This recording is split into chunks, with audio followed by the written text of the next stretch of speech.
druhom videu Healthcare alebo starostlivosti o zdravie sa pozrieme na nasledujúce zadanie. Talk about a visit at the GP, teda treba porozprávať o návšteve lekára. GP znamená General Practitioner, teda všeobecný alebo obvodný lekár. What are the stages in which the visit happens? Teda v akých etapách alebo v akých krokoch táto návšteva prebieha. What specialists do you know? Akých poznáte špecialistov, teda nejakých odborných lekárov? What is your personal opinion on the healthcare system in Slovakia? Teda aký máte osobný názor na zdravotnú starostlivosť na Slovensku? A what happens at a pharmacy? Teda čo sa deje v lekárni v zmysle, ako prebieha ten nákup alebo čo sa tam teda robí. Samozrejme ide najmä o slovnú zásobu. Najskôr, ako sa povie vyliečiť niekoho? To cure somebody. If she is ill and this is the doctor, he can cure her by giving her medicine a tak ďalej. Radiť niekomu.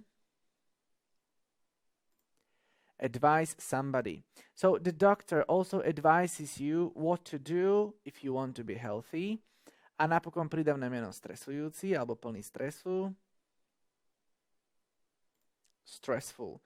So if you have a stressful job, you are likely to be ill and you should avoid stressful situations. Ak ste nerozumeli, vôbec nevadí. Prejdeme na zadanie, avšak najskôr základná slovná zásoba, ktorá bude použitá v odpovedi. Ako sme už avizovali, General Practitioner, alebo teda GP, všeobecný alebo obvodný lekár. Treatment je liečba. Provide, poskytnúť niečo. Stage ako etapa. Nurse, zdravotná sestra. Pozor, keby to bol muž alebo človek, tiež by sa nazýval nurse. A toto podstatné meno nie je nejak gender related, teda z neho nevyplýva, že ten človek musí byť žena, hoci v slovenčine zdravotná sestra nemá ekvivalent, nepoviem, že zdravotný brat. Appointment, termín alebo aj stretnutie napríklad u lekára. A štandardne you make an appointment, to je fráza so slovesom make. Pozrieme sa na riešenie tohto zadania. Everybody has to go to the doctors. The first doctor we go to when we have a health problem is the GP, that is the general practitioner. Začnem opäť všeobecne. Na úvod veta, ktorú teda jasné, že poviem, aby som si naštartoval tému. Každý musí chodiť doktorovi. Prvý doktor, ku ktorému ideme, keď máme zdravotný problém, je GP, alebo teda obvodný lekár. A vysvetlím, čo to znamená general practitioner. Kto to ale je? This is the person who decides if we need to see a specialist or if she can provide us with the necessary treatment. Teda vysvetlím ten pojem GP, čo to znamená. Je to človek, ktorý rozhodne, či potrebujeme ísť špecialistovi, alebo či nám on, ten GP, môže poskytnúť potrebnú liečbu. Veľmi dobré sloveso je provide, poskytovať niečo a dáva sa tam často predložka with. Teda provide čo? Provide us with something s tou liečbou, the necessary treatment. Necessary znamená potrebný, tiež treba ovládať. Prejdem ďalej, teda idem sa venovať tým štádiám, keď idem u lekárovi. The visit at a GP has usually some common stages. Teda poviem aj na základe toho, čo bolo v zadaní, že zvyčajne sú to nejaké etapy, nejaké štádia. In the first one, teda to prvé štádium, at least in Slovakia, you come to the waiting room and wait for hours until the nurse opens the door and calls you in. Bežná skúsenosť zo života, minimálne na Slovensku, to je práve tá fráza at least in Slovakia, teda minimálne na Slovensku, možno aj niekde inde, nevieme, ale teda u nás určite. Prídete do čakárne, waiting room, and wait for hours a čakáte dlhý čas, nevyhnutne to nemusia byť hodiny, ale vyjadri sa to frázou 4 hours, až dokedy? Kým sestrička neotvorí dvere a nezavolá vás dnu. In modern healthcare systems, you make an appointment with the doctor ahead of time so that you don't have to waste your time in the waiting room. Teda porovnám to, aké je to vo svete, v nejakých moderných systémoch zdravotnej starostlivosti. Dohodnete si termín s lekárom, teda you make an appointment with the doctor. A veľmi dobrá fráza ahead of time znamená vopred. so that you don't have to waste your time, teda aby ste nemuseli mrhať svojim časom v čakárni. In this way, teda týmto spôsobom, you prevent yourself from catching some contagious disease by sitting in a waiting room along with many other ill people. Teda týmto spôsobom, ak si dohodnete ten termín u lekára, ochránite sa predtým, aby ste nechytili nejakú nákazlivú chorobu. Dobrá fráza, contagious disease. A ako ju chytíte? No tým, že budete sedieť v čakárni along with many other ill people, teda s nejakými ostatnými chorými ľuďmi, čo je samozrejme na hlavu, ale u nás to tak funguje. Poďme sa pozrieť, ale čo ste si zapamätali z prvej časti. Prvý doktor, ku ktorému ideme, keď máme problém, je náš obvodný lekár. The first doctor we go to when we have a problem is our GP. Samozrejme, je to všeobecná informácia, preto používam present simple. Number 2. Ak si dohodnete termín, nemusíte čakať v čakárni. If you make an appointment, you don't have to wait in a waiting room. Teda samozrejme, ak je to možné. Je to v podstate nultá podmienka, obidve slovesá sú v present simple. I make an appointment a I don't have to wait, teda nemusíte čakať. Let's move on, posunieme sa ďalej, teda pôjdeme na tie ďalšie etapy alebo štádia návštevy u lekára, predtým však slovná zásoba. Insurance card, kartička poistenca, alebo teda zdravotná kartička. Health record je zdravotný záznam, určite nie zdravotná, ale zdravotný záznam, teda naša v podstate tá zdravotná karta, tá veľká. Examine, vyšetriť niekoho. Measure, odmerať, napríklad measure the temperature, odmerať teplotu, alebo measure the blood pressure, teda odmerať krvný tlak. Prescription je recept, ale nie na varenie, ale je to taký recept, ktorý vám dá lekár. A surgeon je chirurg, teda it's the person who opens your body. A samozrejme prechádzame na tú ďalšiu časť zadania. When you get into the surgery, doctor's office, you usually need to show your insurance card. After the nurse gets the health record ready, you go on to see the doctor. Teda plynule rozprávam, aké sú tie ďalšie etapy, ďalšie štádia. A keď vôjdeme do tej ordinácie, zvyčajne musíme mať nachystanú alebo musíme ukázať kartičku poistenca. Potom teda môžem použiť nasledovné slovka ako when, after, aby som ozrejmil, aká je časová súvislosť, čo sa deje prvé, čo sa deje druhé a tak ďalej. Potom ako sestra nachystá zdravotný záznam, you go on to see the doctor. Teda pokračujete, aby ste už konečne prešli za tým doktorom. He or she asks about the problems and you tell him or her the symptoms and after that, the doctor usually examines you. Teda opisujem, čo sa tam deje, doktor sa vás pýta na problémy, poviete mu symptómy, alebo teda príznaky a potom the doctor usually examines you. Teda zvyčajne vás lekár vyšetrí. To je práve to sloveso examine. The blood pressure is measured, the temperature might be taken and the doctor also listens to the chest. Teda samozrejme nie vždy to takto prebieha, ale chceme ukázať širokú slovnú zásobu, preto štandardne povieme, čo sa tam deje. Blood pressure is measured, teda zmeria sa vám krvný tlak, niekedy aj teplota. Dávame to v pasíve, aby sme ukázali, že áno, vieme aj náročnejšiu štruktúru používať. A doktor počúva hrudník, teda kontroluje dýchanie, určite to poznáme s forendoskopom, teda listens to the chest. If there is no need to see the specialist, teda ak tam neexistuje žiaden dôvod na to, aby sme museli ísť špecialistovi, you get one or more prescriptions and after you say goodbye, you go to the pharmacy, also called the chemist, and get the medicine. Teda už som vyšetrený, nie je žiaden dôvod, aby som išiel k špecialistovi, dostanem jeden alebo viacero receptov, to prescriptions, and after you say goodbye, teda potom ako sa samozrejme pozdravím, you go to the pharmacy, ide sa do lekárne, ktorá sa tiež nazýva chemist, najmä v americkej angličtine, and get the medicine. Teda idem si vybrať tú medicínu, alebo teda tie lieky. And now prejdem na tých specialists.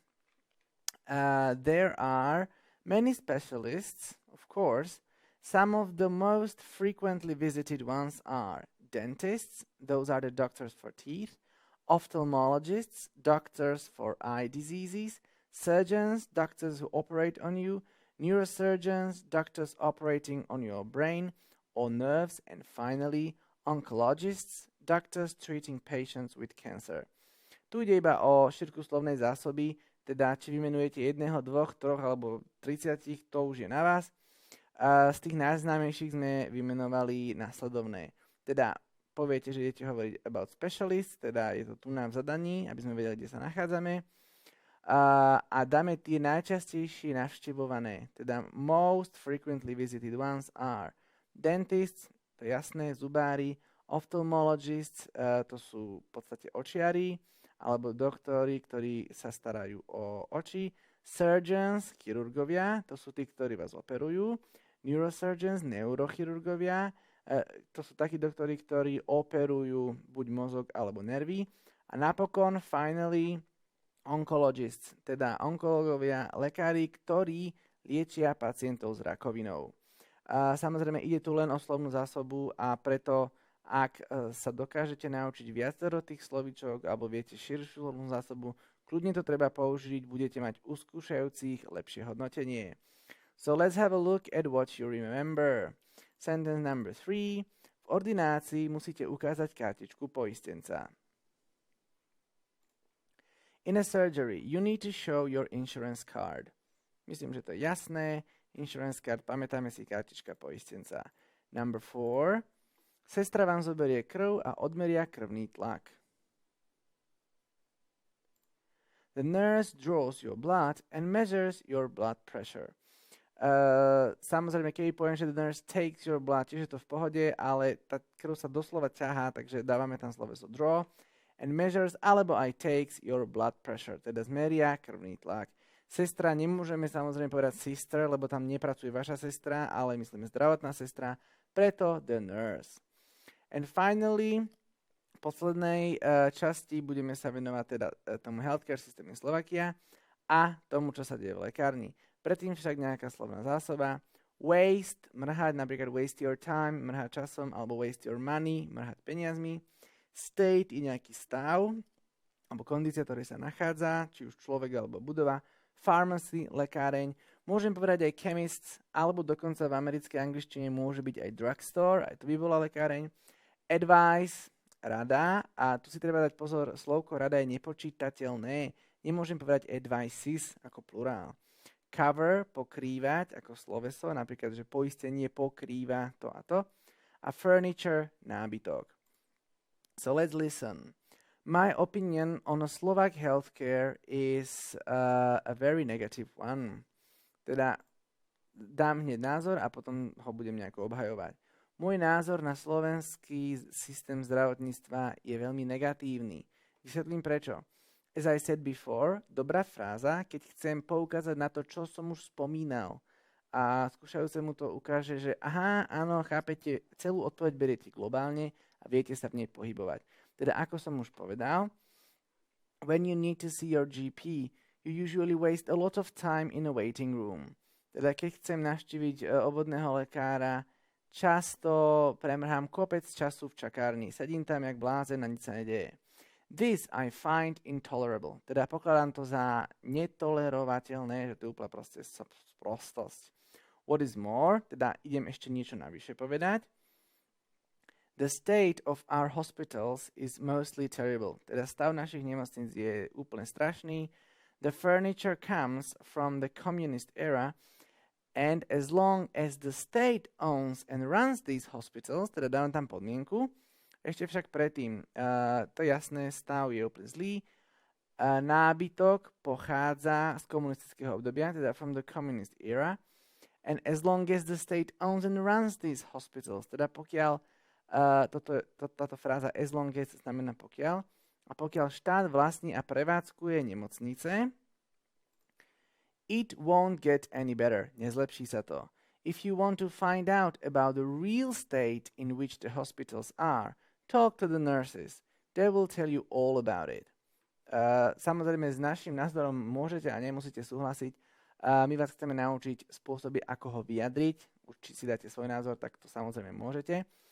Ak chcete zistiť o skutočnom stave tých nemocníc, teda v akom sa nachádzajú, porozprávajte sa so sestričkami, teda talk to the nurses. They will tell you all about it, teda povedia vám všetko, v akom je to zlom stave. Prechádzam na tú poslednú časť. What happens at a pharmacy? What happens at a pharmacy depends on whether you have a prescription from the doctor or not. Teda, ako to prebieha, čo sa tam deje v tej lekárni, závisí na tom, či mám recept od lekára alebo nie. Dobrá fráza. Depends on whether, bla bla bla, or. Teda, aj v slovenčine sa to tak používa, ale treba si to všimnúť. Čiže záleží na tom, či mám alebo nemám ten recept. If you do, teda ak mám ten recept, you need to hand it over to the pharmacist and usually the insurance card is needed too. Teda zvyčajne, čo sa deje, prídem do lekárne, ak mám recept, hand it over to the pharmacist, podám ho lekárnikovi a zvyčajne potrebuje aj kartičku poistenca. Then the pharmacist gives you the medicine, usually with some advice on how often you should take it. Teda dám recept, lekárnik nájde požadované lieky, dá mi tie lieky, teda gives you, alebo teda dá vám tie lieky, zvyčajne s nejakou radou, teda aj si tu všimneme some advice, nemám tam an advice, lebo je to nepočítateľné, teda with some advice on how often you should take it, teda ako často by som to mal užívať. Depending on the insurance, teda v závislosti na poistení, and the medicine itself, you are asked to pay some small sum of money, or if you are lucky, the insurance covers the price of the medicine completely. Teda v závislosti na poistení a na tých liekoch samotných, toto itself znamená samotných liekoch, ste požiadaní, aby ste zaplatili nejakú menšiu sumu peniazy ako doplatok. Ak máte šťastie, so if you are lucky, insurance covers, teda poistenie pokrýva tú cenu úplne celkovo, teda nemusíte doplácať nič. Treba si tu zapamätať najmä to depending on, že to znamená v závislosti na niečom. And finally, let's have a look at what you remember. A poďme sa pozrieť na to, čo si pamätáte. Recept zoberiete do lekárne a vymeníte ho za lieky. You take the prescription to the pharmacy and trade it for the medicine. Samozrejme, je to niečo, čo sa deje pravidelne, opakované deje preto present simple. And trade it for, vymeniť za niečo. Trade it for the medicine, teda vydáte recept a dostanete lieky. And sentence number 6. Väčšina našich nemocníc je v hroznom stave. Most of our hospitals are in a terrible state. Bohužiaľ, je to pravda, preto to tu spomíname. Ja dúfam, že stav vašej angličtiny po tomto videu je lepší a v téme healthcare sa vyznáte oveľa hlbšie a budete vedieť správne a k vašej plnej spokojnosti zodpovedať túto tému aj na skúškach.